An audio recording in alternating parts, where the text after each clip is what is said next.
Directed by MCG, which passes for a human name now apparently, this expensive $200 million dystopian action film was released in May of 2009, where it grossed $370 million. The 115-minute adventure follows a group of resistance fighters in the ruined post-Judgment Day future, who must work together to battle deadly machines. To its credit, this PG-13 rated movie took the sci-fi series to its next logical place, but by doing so, it removed all of the time travel intrigue and horror elements of its predecessors. And without Schwarzenegger's involvement, there's really no point at all. Sure, the futuristic battle scenes briefly shown during the earlier movies were awesome, but building an entire story around that concept is like having an ice cream sundae without the ice cream. You're just left eating a bowl of hot fudge, and no one wants that. The fresh cast is led by non-Americans Christian Bale and Sam Worthington, who attempt their best American accents throughout. The former plays Resistance leader John Connor, who constantly seems out of breath and angry for the entire picture, while the latter brings an interesting dynamic as a convicted killer coming to terms with a new identity. While Bale's interpretation of the character is a complete departure from what came before, the men give solid performances, especially in the few scenes they share together, even though they aren't given a great script to work with.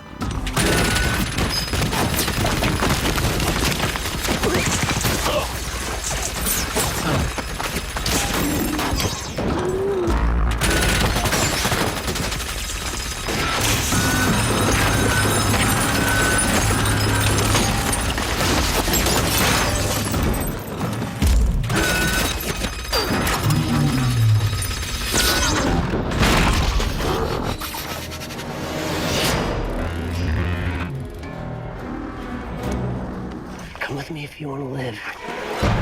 Anton Yelchin is wonderful playing a younger version of Michael Biehn's character from Part 1, while Moon Bloodgood looks sexy and takes charge as a battle-hardened pilot. Sharing experience with a new ally, she remarks, "You can focus on what is lost, or you can fight for what is left." Rounding out the group is Bryce Dallas Howard, underutilized as Bale's wife, Common, rarely convincing as a dime-a-dozen soldier, Helena Bonham Carter breathes some life into a present-day prologue, and Linda Hamilton has a voice-only cameo in an uncredited role. Her involvement is minor, but with such a large disconnect to previous films, this small bit of continuity is key. Likewise, I appreciate Salvation's numerous setups and references, like an explanation for John Connor's scars, or where Kyle Reese learned to attach his shotgun to his wrist.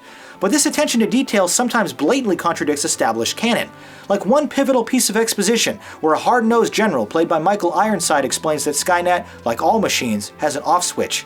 Except Nick Stahl explicitly explained in Part 3 that there was no system core, it could not be shut down. The strengths and weaknesses of this planet-killing robot army seem to change whenever it's convenient to the plot. In a drastic tonal shift, this fourth installment is completely humorless, making the non-stop action feel less enjoyable than it could be. But when our heroes attempt to escape a giant 3-story tall robot harvester, the ensuing action is undeniably thrilling. Since this film doubles as a sort of prequel to previous events, we already know which characters will survive, robbing most of the movie of any real tension.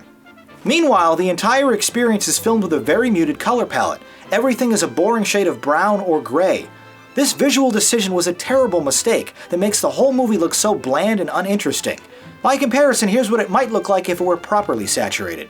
Honestly, the most memorable part of the entire picture is a brief cameo by the original Terminator model, rendered with CGI to resemble Schwarzenegger's likeness. Were it not for its title, this would be an overlooked adventure people instantly forgot about, and certainly not worth seeing twice.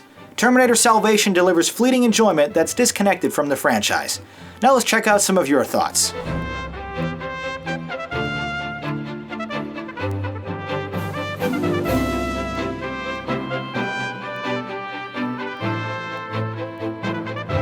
Calling it a boring disappointment and the worst entry in the Terminator series, you rated Salvation a 4 out of 10. I'll be slightly more forgiving with a score of alright.